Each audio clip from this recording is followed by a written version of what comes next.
Well, thank you, Senators Schumer, Murray, and Stabenow.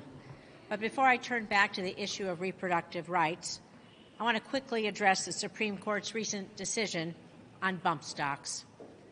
My community, my city, my state were forever changed on 1 October, and saying that banning bump stocks solves a fake problem. It's disgraceful and it's offensive. We lost Nevadans that day. 60 people were killed in the largest mass shooting in American history. Families were torn apart. For us, the carnage created by bump stocks is very real. So shame on anyone who says it's a fake problem. The Trump-era ban was common sense, and it saved lives.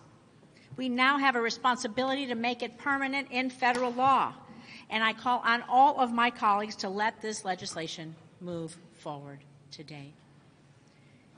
Now, I'm going to talk about another critically important issue for Nevadans.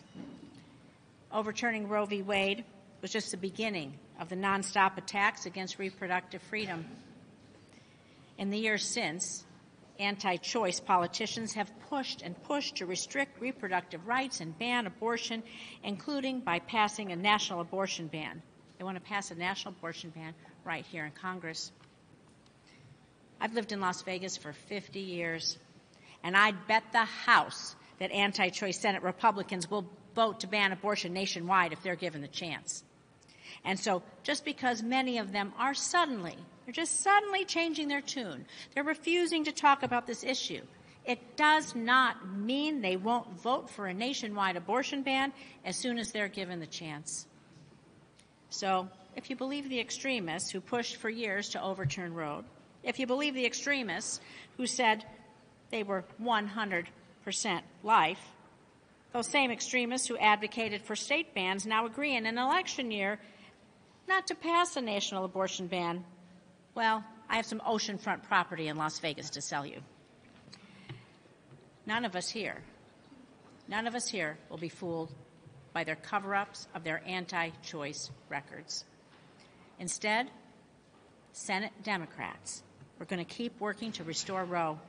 We'll keep working to protect access to birth control. And we'll keep working to protect IVF for those folks who want to start a family.